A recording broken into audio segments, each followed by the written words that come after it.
Hello दोस्तों, मैं सचिन अरोड़ा एक बार फिर से आप सभी लोगों का स्वागत करता हूं अरोड़ा एजुकेटर के इस ऑफिशियल यूट्यूब प्लेटफॉर्म पे।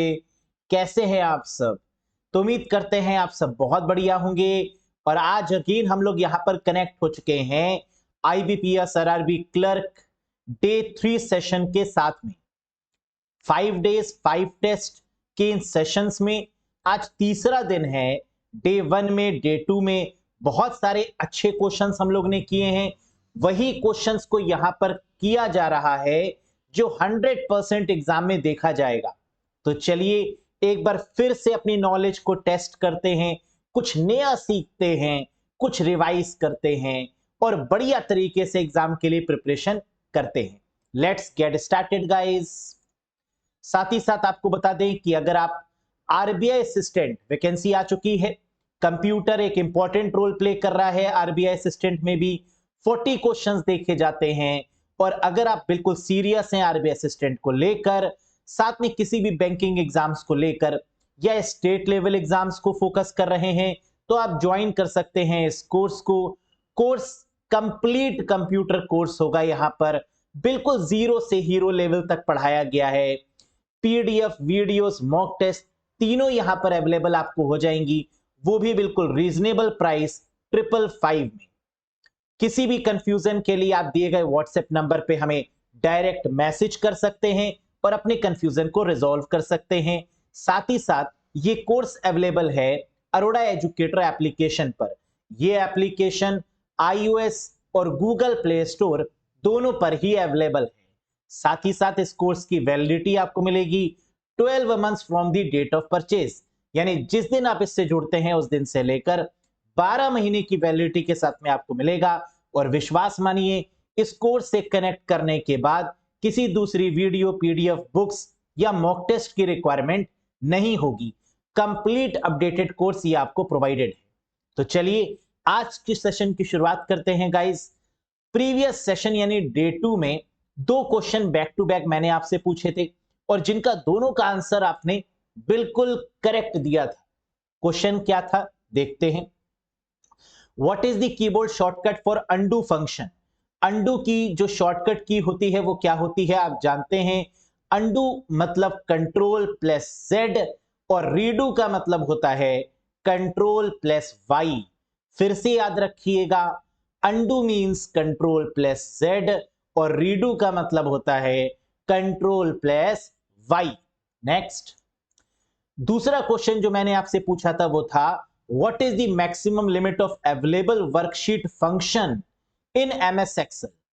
एमएस एक्सेल में वर्कशीट फंक्शन कितने मैक्सिमम अवेलेबल हैं? एमएस एक्सेल में उपलब्ध वर्कशीट कार्यों यानी वर्कशीट फंक्शंस की अधिकतम सीमा क्या है? And the correct answer is 341, यानी 341 इज द बिल्कुल बिल्कुल करेक्ट आंसर। तो ये दोनों questions question of the day थे प्रीवियस वाले सेशन की। आज हम लोग बात करेंगे फ्रेश 40 क्वेश्चंस पर। और फ्रेश 40 क्वेश्चंस का पहला क्वेश्चन ये रहा आपके स्क्रीन के सामने। बताइए answer. Which of the following is not a valid change case option in MS word?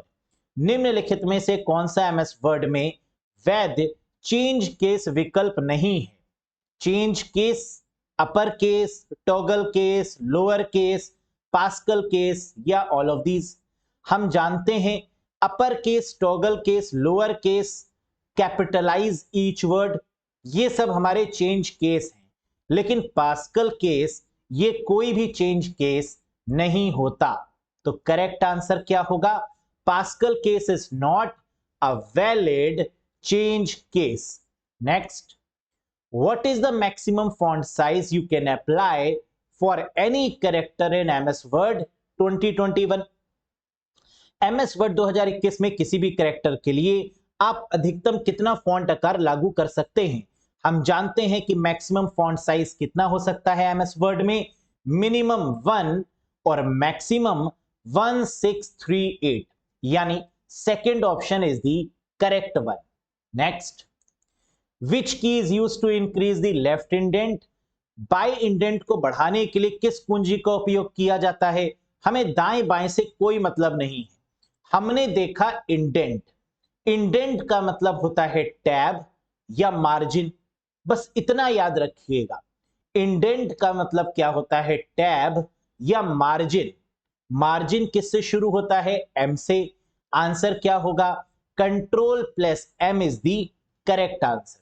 कैसे दिया मैंने आंसर, मुझे पता है इंडेंट का मतलब या तो टैब है या तो मार्जिन है। मार्जिन की शुरुआत एम से होती है और इसकी शॉर्टकट की क्या है, control plus M. Very good. Make the first letter of every word lower case and the rest of the letter upper case is called. प्रत्येक शब्द के पहले अक्षर को लोअर केस और शेष अक्षरों को अपर केस में कन्वर्ट करने के लिए किस चेंज केस का यूज करते हैं, sentence case, lower case, upper case, capitalise each word या टॉगल केस। जल्दी से बताइए इसका आंसर। Very good. अगर हम पहले लेटर की बात कर रहे हैं और वो भी छोटे से, तो हम बात कर रहे हैं टॉगल केस के बारे में, यानी fifth is the correct one. ये टॉगल केस क्या है सर, आइए जानते हैं। टॉगल केस एक ऐसा चेंज केस होता है जिसकी मदद से पहला जो लेटर होगा वो हमेशा छोटे से होगा। क्या आम जिंदगी में ऐसा कभी होता है कि पहला लेटर छोटे से हो और बाकी बड़े से हो, कभी नहीं होता। लेकिन टॉगल केस में ये फैसिलिटी है कि अगर हमें कभी लिखना हो तो हम लिख सकते हैं पहले लेटर को कैसे, first letter of every word in lower case and the rest is in upper case, that is called toggle case. Next, the purpose of run command in start menu. Start menu में run command का जो उद्देश्य है वो क्या है। Run command हम लोग कई बार यूज करते हैं, है ना। जैसे अगर आपको सिस्टम की स्पीड इंक्रीज करनी है तो रन पे जाके आप कई सारे कमांड टाइप करते हैं, जैसे प्रीफेच हो गया, परसेंटेज टेम्प हो गया, परसेंटेज टेम्प परसेंटेज हो गया, और इनके थ्रू आप अनवांटेड फाइल्स को, टेम्परेरी फाइल्स को, है ना, डिलीट कर देते हैं। तो रन कमांड का पर्पस क्या है, ओपन सिस्टम क्लॉक नहीं, लॉन्च इंटरनेट ब्राउजर नहीं, स्टार्ट दी प्रोग्राम, जी हां, यहां पर जाकर हम प्रोग्राम्स यानी सॉफ्टवेयर्स को स्टार्ट करते हैं। तो करेक्ट आंसर होगा to start the program. Very good. Dash is a network security device that monitor and filter incoming and outgoing network traffic. बताओ। डैश एक नेटवर्क सुरक्षा उपकरण है जो इनकमिंग और आउटगोइंग नेटवर्क ट्रैफिक की निगरानी और फिल्टर करता है। गेटवे, फायरवॉल, राउटर, ब्रिज और रिपीटर। कई सारे कैंडिडेट्स इस क्वेश्चन में कंफ्यूज हो जाते हैं कि आंसर गेटवे होगा या फायरवॉल या राउटर। इन तीनों में बड़ा कंफ्यूजन रहता है इस क्वेश्चन में लेकर, क्योंकि कैंडिडेट्स कहते हैं फिल्टर लगा हुआ है, इनकमिंग और आउटगोइंग है, लग रहा है गेटवे होगा, है ना। इनकमिंग और आउटगोइंग देखकर गेटवे समझा है क्या, बिल्कुल नहीं, फायर है, फायर, है ना। ये क्या है गाइस, फायर है, झुकना नहीं है। The correct answer is fire wall. याद रखिएगा, कभी भी क्वेश्चन में मॉनिटर मिले, इनकमिंग और आउटगोइंग डेटा को नेटवर्क ट्रैफिक से कंट्रोल करने की बात की जाए, तो हमेशा आंसर क्या होगा गाइस, फायरवॉल इज यूज्ड। आप जानते हैं कि फायरवॉल हार्डवेयर है या सॉफ्टवेयर है, बताइए फायरवॉल क्या है। तो आप इसको बहुत अच्छे से जानते हैं, आपने कई बार सुना भी होगा कि ये हार्डवेयर भी है और ये सॉफ्टवेयर के फॉर्मेट में भी अवेलेबल है। तो firewall is the combination of both hardware and software. इसका मेन काम क्या होता है, मॉनिटर करना, इनकमिंग और आउटगोइंग पैकेट्स को ट्रैक करना, रोकना कि देखें तो ये जो पैकेट्स आ रहे हैं ये वैलिड है भी या नहीं, जो डेटा आ रहा है वो वैलिड है भी या नहीं, किसको रोकना है, किसको जाने देना है सर्वर तक, ये सारी प्रोटेक्शन करने का काम है फायरवॉल का। Very good. Google bought YouTube in which year, कह रहा है बताइए भाई, गूगल ने यूट्यूब को किस वर्ष में खरीदा था, 2006, 8, 5 या 10? क्या होगा करेक्ट आंसर? क्या लग रहा है आपको? Google bought YouTube in which year? The answer is 6 sir, यानी 2006 that is the correct answer. 2006 में गूगल ने यूट्यूब को परचेस किया था, कितने में? 1.65 बिलियन डॉलर। कई बार एग्जाम्स में ये रकम भी पूछी जाती है, कितने में परचेस किया? The answer is 1.65 billion dollar में। Next, speed of processor chip is measured in. Processor chip की गति को किसमें नापा जाता है? प्रोसेसर चिप कहें, प्रोसेसर कहें या सीपीयू कहें, है ना, एक ही बात है सब। और हम जानते हैं कि सीपीयू या प्रोसेसर या कंप्यूटर की स्पीड को मेजर किया जाता है किसमें? हर्ज में। तो करेक्ट आंसर हमें मिल चुका है, mega hertz is the correct one. Sir Mbps क्यों नहीं? क्योंकि एमबीपीएस होती है इंटरनेट की मेजरिंग स्पीड। इंटरनेट को किसमें मेजर करते हैं? इंटरनेट की स्पीड को एमबीपीएस में। बीपीएस बिट्स पर सेकंड ये किसकी होती है? मॉडेम की। बाइट्स पर सेकंड किसी की नहीं। आरपीएम की बात करें, आरपीएम मतलब रेवोल्यूशंस पर मिनट, तो हार्ड डिस्क की स्पीड किसमें मेजर करते हैं? आरपीएम में, रेवोल्यूशंस पर मिनट में।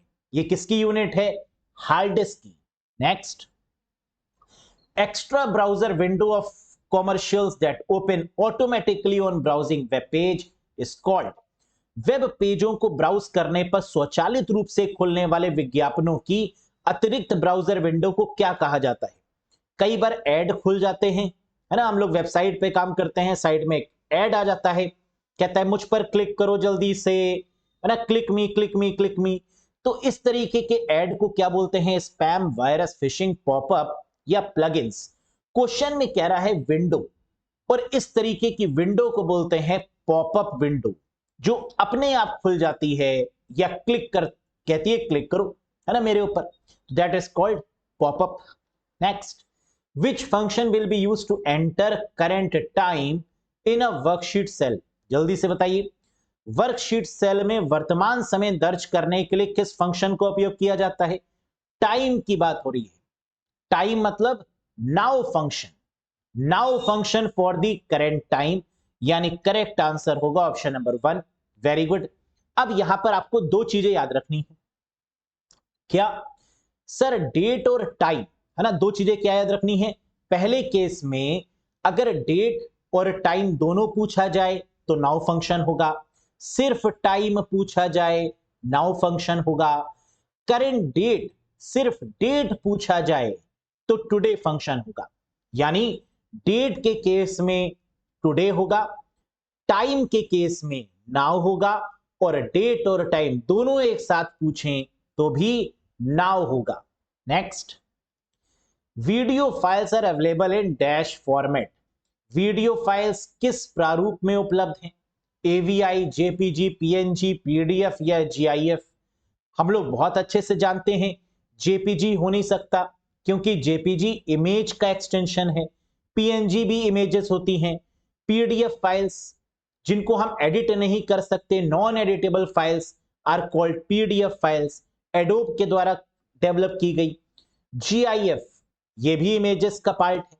वीडियोस तो सिर्फ एक हैं, that is called AVI, audio video interleave इसकी फुल फॉर्म है। तो करेक्ट आंसर मिल चुका है एवीआई। और यहां पर एग्जाम में एवीआई की फुल फॉर्म भी काफी पूछी जाती है, तो याद रखिएगा audio video interleave is the correct answer. Next, what is the value of the following MS Excel formula is equals to sum 1, 2 power 2। निम्नलिखित MS Excel सूत्र का मान क्या है? और ये आपको दिया हुआ है फॉर्मूला, कैसे करेंगे? बहुत आसान है।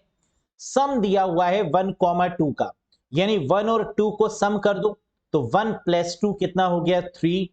फिर 3 की पावर 2, यानी 3 3 9, that is the correct answer. 9 is the right answer. तो करेक्ट आंसर हो चुका है ऑप्शन नंबर 4, 9। एक बार फिर से देख लीजिए, सम करना है 1 और 2 को, तो 1 2 को प्लस करने पर क्या मिलेगा? 3। 3 की पावर क्या है? 2, तो 3 3 क्या हो गया? 9। Next, Apple II is an example of dash generation of computer. Apple II computer की डैश पीढ़ी का एक उदाहरण है. Apple II किस जनरेशन में आएगा guys? Third, second, first, fourth या फिफ्थ? Very good. कैसे याद रखेंगे? 2 2s are 4 यानी जनरेशन हो गई 4. Fourth generation is the correct one. Apple II computer किस जनरेशन का हिस्सा है? तो 2 2s are 4, जनरेशन है 4. Next, biochip is the main electronic component in which generation of computer? Very important question. Biochip किस पीढ़ी के कंप्यूटर में मुख्य इलेक्ट्रॉनिक घटक है गाइस? जल्दी से बताइए. आप लोगों ने आजकल भी न्यूज में सुना होगा कि इंडिया में बायोचिप प्लांट्स लगाने की बात चल रही है. और बायोचिप का कॉन्सेप्ट एक नया कॉन्सेप्ट है जिससे कंप्यूटर या जो भी हमारे गैजेट्स हैं उनकी स्पीड की, उनकी प्रोसेसिंग स्पीड को बहुत हद तक बढ़ाया जा सकता है. ये फिफ्थ जनरेशन का पार्ट है क्योंकि रिसेंटली इस पर काफी काम भी हो रहा है. तो करेक्ट आंसर हो जाएगा fifth generation. Next, which shortcut key insert a new slide in current presentation? आएगा ही आएगा ये question. Which shortcut key inserts a new slide in the current presentation? कौन सी शॉर्टकट कुंजी वर्तमान प्रस्तुति में एक नई स्लाइड सम्मिलित करती है? नई स्लाइड को इंसर्ट करने के लिए आप जानते हैं कंट्रोल प्लस एम का यूज होता है, यानी control M is the right one. New slide को इंसर्ट करने की बात हो तो कंट्रोल एम, न्यू स्लाइड को क्रिएट करने की बात हो तो कंट्रोल प्लस एन होगा. क्रिएट के केस में कंट्रोल एन और इंसर्ट के केस में control M is the right one. Very good. Which of the following network device is used for connecting larger LAN network with the smaller LAN network? निम्नलिखित में से किस network device का उपयोग बड़े लैन नेटवर्क को छोटे लैन नेटवर्क से जोड़ने के लिए किया जाता है? यानी लैन से लैन कनेक्ट करना है. क्या सेम नेटवर्क है?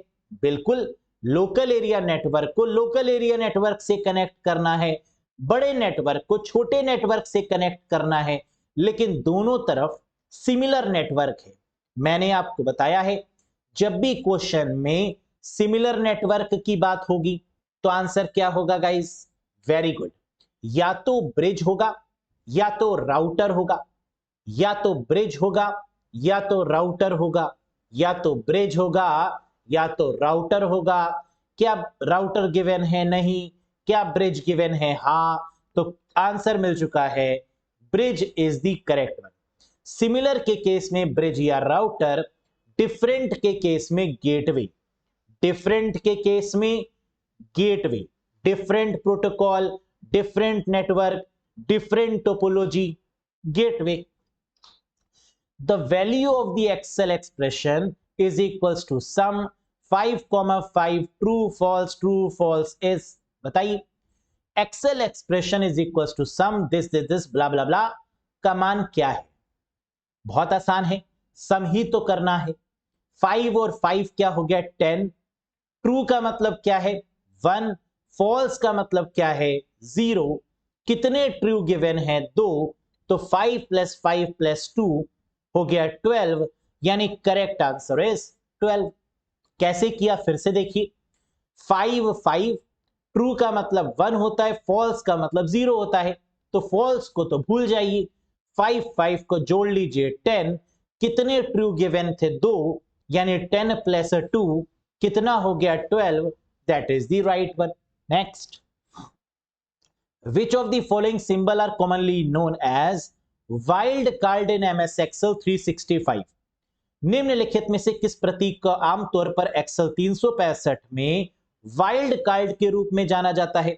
कभी भी क्वेश्चन में एक्सेल के साथ में वाइल्ड कार्ड दिया हो तो याद रखिएगा कि वाइल्ड कार्ड का यूज करते हैं स्पेशल सर्च के पॉइंट ऑफ व्यू से, और इसके लिए जो कीवर्ड रिजर्व हैं वो है एस्ट्रिक और question mark.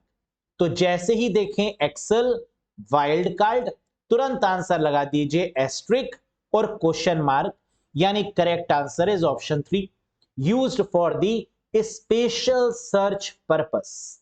Next, cell address $4 in a formula means it is a, सूत्र में सेल एड्रेस $4 का मतलब है कि यह एक क्या है, relative absolute mixed all of these या नन ऑफ दीज। ये बात तो श्योर है कि अगर डॉलर का यूज होगा इसका मतलब सेल रेफरेंसिंग है। रिलेटिव के केस में कोई भी डॉलर का यूज नहीं होता, तो यानी रिलेटिव हो नहीं सकता। एब्सोल्यूट के केस में $4 होता तो सही होता, क्योंकि दोनों के साथ में डॉलर होता। मिक्स्ड का ही ये एग्जाम्पल है, क्योंकि मिक्स सेल रेफरेंसिंग में या तो रो से पहले डॉलर लगेगा या कॉलम से पहले। तो करेक्ट आंसर हमें मिल चुका है, that is mixed cell referencing. एक बार फटाफट फिर से देखिए, रिलेटिव के केस में कोई भी डॉलर का साइन नहीं होगा। एब्सोल्यूट के केस में रो और कॉलम दोनों के साथ में गिवन है $1 और मिक्स्ड के केस में या तो रो के साथ या तो कॉलम के साथ में डॉलर लगेगा, जैसे $A1 या $1 एग्जाम्पल के तौर पर। Next, dash is a search engine company which is now owned by Yahoo. Very very important question. Dash search engine company है जिसका स्वामित्व अब याहू के पास में है। तो याहू के पास में जो सर्च इंजन कंपनी का मालिकाना हक है वो कौन सी है? The correct answer is Alta Vista is a search engine company which is now owned by the Yahoo organization. तो correct answer is Alta Vista. Next, dash cookies are stored on your hard drive. Dash cookies आपकी hard drive पर संग्रहित हैं। Hard drive पर store होने वाली cookies को क्या कहा जाता है? जरा कुछ क्वेश्चन के आंसर्स तो करिए फटाफट। कुकीज में क्या स्टोर होता है? सर हिस्ट्री, बिल्कुल सही। कुकीज में यूजर नेम और पासवर्ड भी क्या स्टोर हो सकते हैं? बिल्कुल हो सकते हैं। कुकीज सेंड कौन करता है? जल्दी से बताइए, कई बार मैं बता चुका हूं। कुकीज सेंड कौन करता है? Server, very good. Cookies store कहां पर होती हैं? जल्दी से बताइए, कुकीज स्टोर कहां पर होती हैं? ब्राउजर यानी क्लाइंट में, वेरी गुड। और cookies are stored on your hard drive. वो कुकीज जो हार्ड ड्राइव में स्टोर होती हैं उन्हें क्या बोलते हैं? That is called persistent cookies. ऐसी कुकीज को परसिस्टेंट कुकीज के नाम से जानते हैं, जो कुकीज कहां पर सेव होती हैं? हार्ड डिस्क ड्राइव में या हार्ड ड्राइव में। Very good. Flash memory is a dash computer storage chip, it is made up of dash. बताइए, फ्लैश मेमोरी एक डैश कंप्यूटर स्टोरेज चिप है, यह डैश से बनी होती है। बिल्कुल सही आपने पकड़ा। फ्लैश मेमोरी मतलब एसएसडी, फ्लैश मेमोरी है पेन ड्राइव, फ्लैश मेमोरी है मेमोरी कार्ड, फ्लैश मेमोरी है। यानी फ्लैश मेमोरी जितनी भी होती हैं वो सब सेकेंडरी स्टोरेज मेमोरीज होती हैं, और सेकेंडरी स्टोरेज अगर होंगी तो वो परमानेंट होंगी। कहां दिया हुआ है परमानेंट? ऑप्शन 4 में दिया हुआ है परमानेंट, और 1 में दिया हुआ है वोलाटाइल यानी टेम्परेरी नहीं होगा, सेकंड में दिया हुआ है नॉन वोलाटाइल यानी परमानेंट। तो आंसर या तो सेकंड होगा या फोर्थ। दूसरा पढ़ लेते हैं, it is made up of, यानी फ्लैश मेमोरी किससे मिलकर बनी होती है? तो हम जानते हैं कि फ्लैश मेमोरी EEPROM का एडवांस्ड फॉर्म है। तो करेक्ट आंसर मिल चुका है परमानेंट EEPROM, यानी fourth is the correct answer. बहुत बढ़िया, समझ में आया question. Next, 5G is design to deliver peak data rate up to. 5G को अधिकतम डेटा दर प्रदान करने के लिए डिजाइन किया गया है। तो 5G नेटवर्क मैक्सिमम जो डेटा डिलीवर करेगी वो कितना है? 50 Gbps, 20 Gbps, 100 Gbps, 5 Gbps या 1000 Gbps? करेक्ट आंसर है 20 Gbps मैक्सिमम डेटा रेट या फिर पीक डेटा रेट है। तो करेक्ट आंसर हो गया है 20 Gbps in case of 5G network.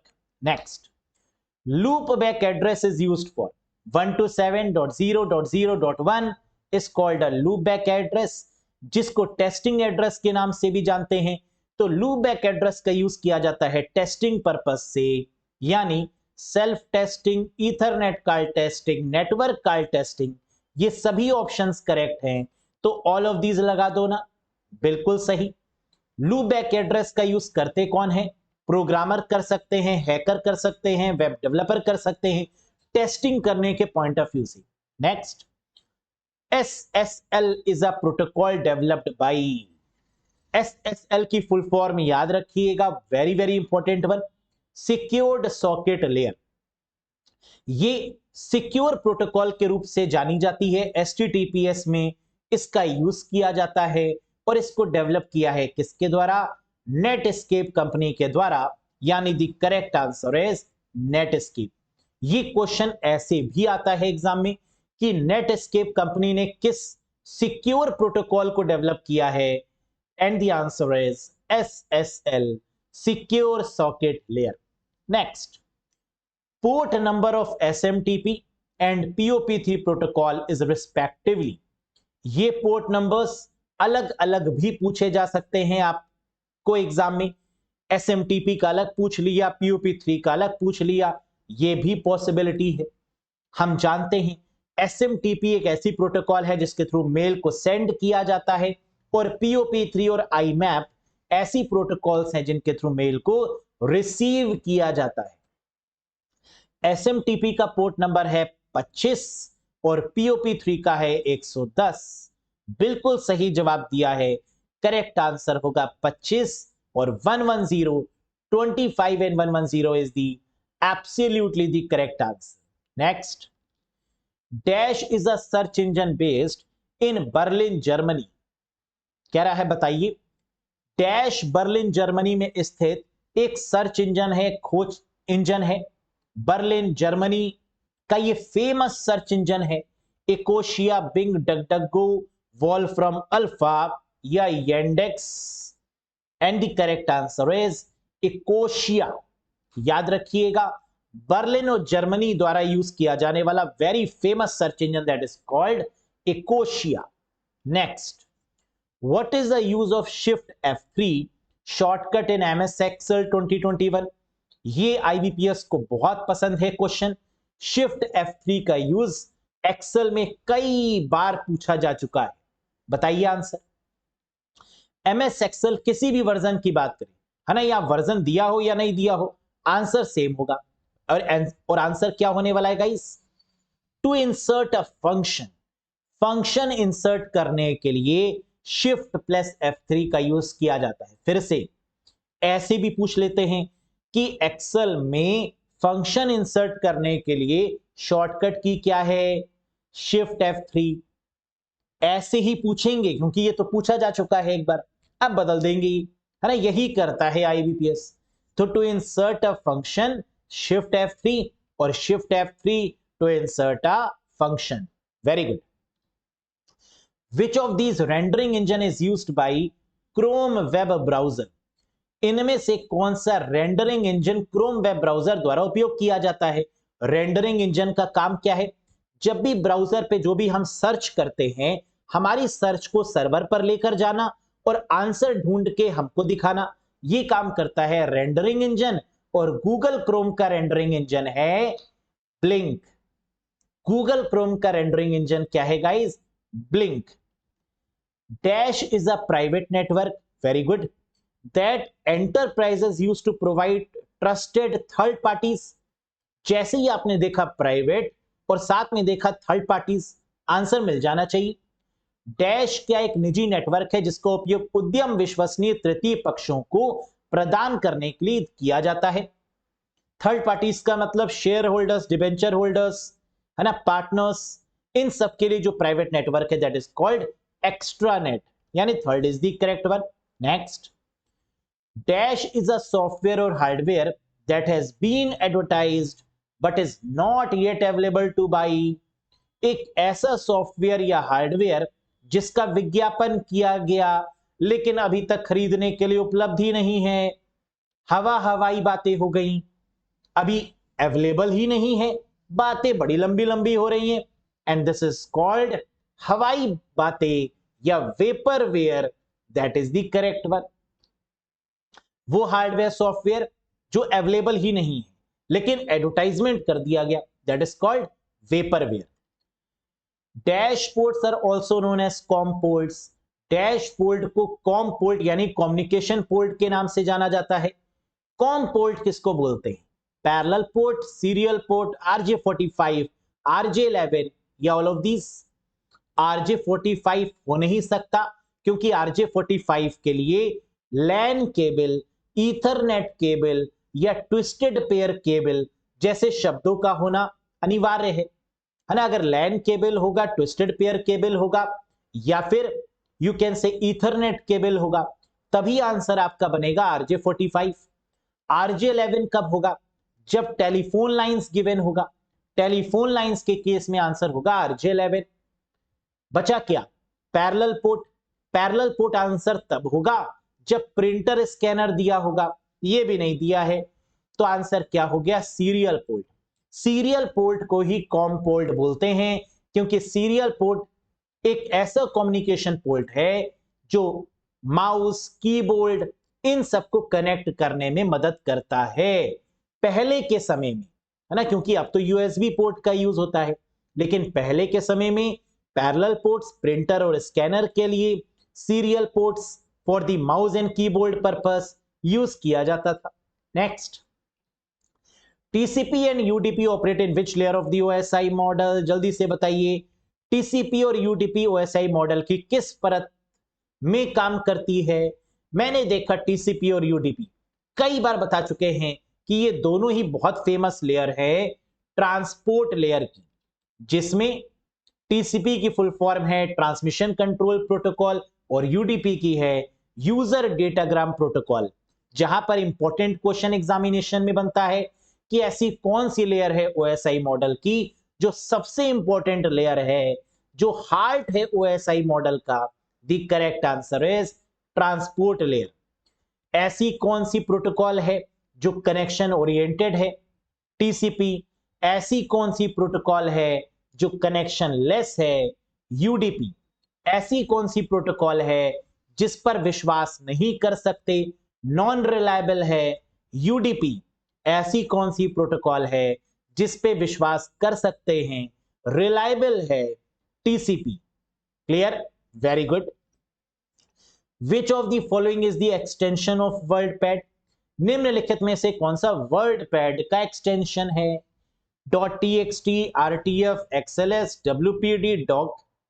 txt किसका हो जाएगा? नोटपैड का।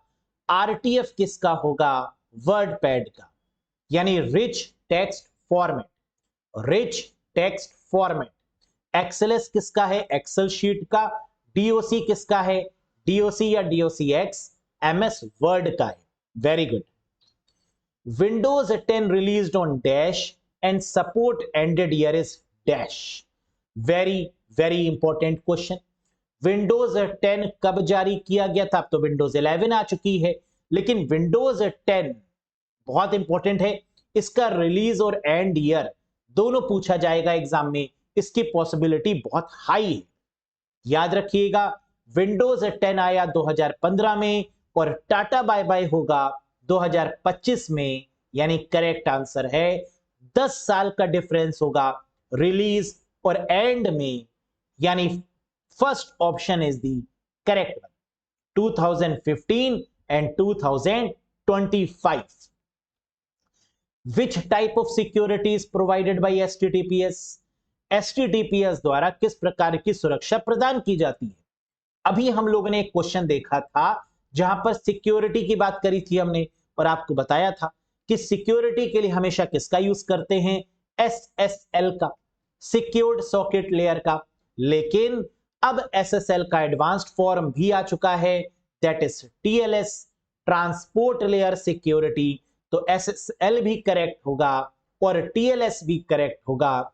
तो करेक्ट आंसर मिल चुका है सेकेंड एंड थर्ड ऑप्शन, यानी option number 4 is the correct one. इनकी एक बार फटाफट से फुल फॉर्म याद करिए। SSL क्या है? सिक्योर्ड सॉकेट लेयर है, और TLS क्या है?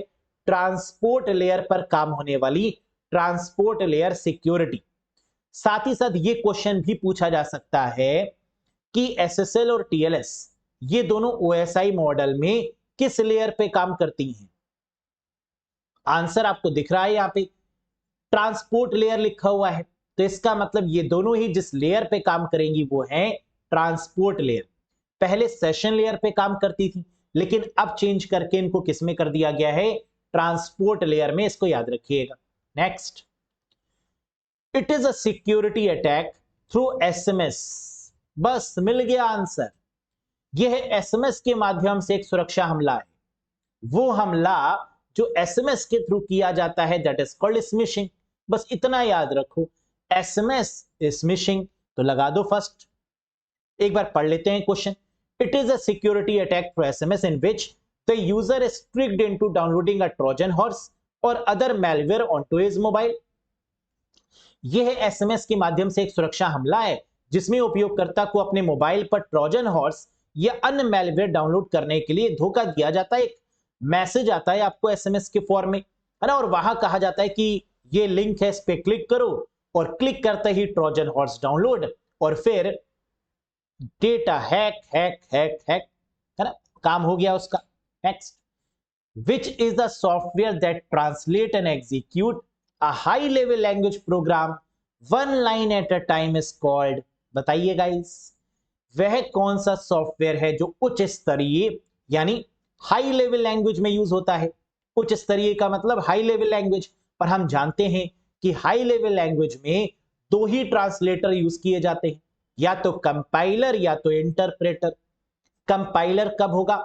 जब ऑल एट वंस, एक साथ की बात हो रही हो, और लाइन बाय लाइन के केस में क्या होगा? इंटरप्रेटर, एक एक करके, एक एक लाइन करके ट्रांसलेट करना, ये है interpreter is the right word.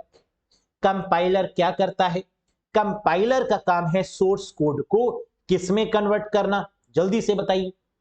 Compiler का काम है सोर्स कोड को ऑब्जेक्ट कोड या मशीन कोड में कन्वर्ट करना।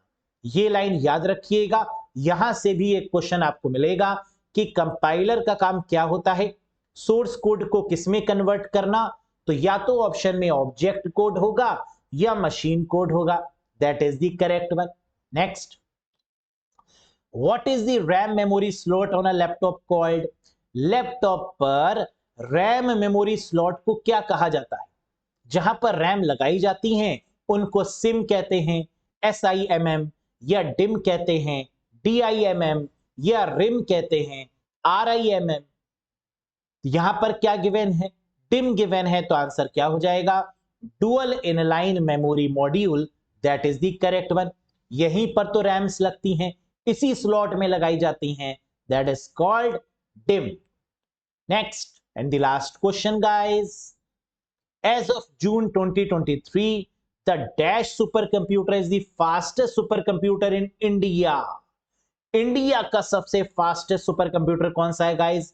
Having been ranked 75th fastest in the world, जो दुनिया का 75वां सबसे तेज सुपर कंप्यूटर है। और हम जानते हैं इंडिया की बात करेंगे तो आंसर एरावत होगा।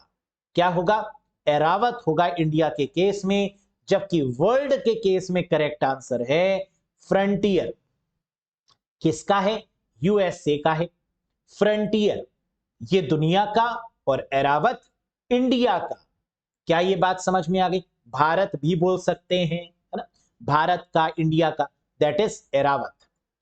तो इसी के साथ 40 क्वेश्चन का सफर होता है कंप्लीट। आउट ऑफ 40 आपने कितना स्कोर किया? एक बार कमेंट करके मुझे बताइएगा कि सर आज के सेशन में इतना स्कोर रहा, कॉन्फिडेंस लेवल कैसा रहा, ये भी बताइएगा। क्या ये हिम्मत बन रही है कि हम 36 प्लस क्वेश्चंस को सही कर पाएंगे? ये लग रहा है आपको? बिल्कुल मुझे कमेंट करके बताइएगा सर कॉन्फिडेंस लेवल कैसा है, हाउ इज द जोश, है ना, बढ़िया स्कोर करना है कंप्यूटर में। Question of the day, 2 question back to back मैं आपको दे रहा हूं जिसका आंसर आपको कमेंट बॉक्स में कमेंट करना है। पहला क्वेश्चन पढ़िए, search engine which is most famous in China. चीन का सबसे प्रसिद्ध सर्च इंजन कौन सा है? और ऑप्शंस आपके सामने हैं, बेडू, बिंग, गूगल, याहू, या फिर नन ऑफ दीज। बताइएगा इसका आंसर। और दूसरा क्वेश्चन आपके सामने है, IPv6 does not use dash type of address.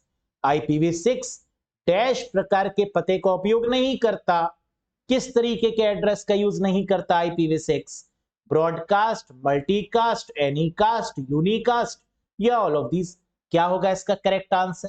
अगर दोनों का आंसर आप जानते हैं तो एक बार कमेंट सेक्शन में बताइएगा जरूर। साथ ही साथ ये सेशन कैसा लगा, पसंद आया तो एक बार लाइक करिएगा, चैनल पर नए हो तो सब्सक्राइब जरूर करिएगा। और कंप्यूटर में अगर आपको लग रहा है कि आपके बेसिक्स स्ट्रांग नहीं है, अगर आपको लग रहा है कि आपको फंडामेंटल्स पे काम करने की रिक्वायरमेंट है, टॉपिक वाइज पढ़ने की रिक्वायरमेंट है डिटेल में, तो आप ज्वाइन कर सकते हैं कंप्यूटर का बेहतरीन course for RBI assistant and IBPS RRB PO clerk exams for the next year also. Preparation करने के लिए अपने आप को समय दिया करिए, है ना। जब आप समय देते हैं ना तो तैयारी बढ़िया होती है। तो आप ज्वाइन कर सकते हैं। ज्वाइन करने के लिए अरोड़ा एजुकेटर एप्लीकेशन को इंस्टॉल कर लीजिएगा और फिर वहां से आप कनेक्ट कर सकते हैं इस कोर्स से। किसी भी कंफ्यूजन के रिगार्डिंग आप व्हाट्सएप कर सकते हैं दिए हुए नंबर पे। That's all for today guys. बहुत जल्द मिलेंगे नेक्स्ट 40 क्वेश्चंस के साथ। टिल देन अपना बहुत ध्यान रखिएगा। Bye bye and take care.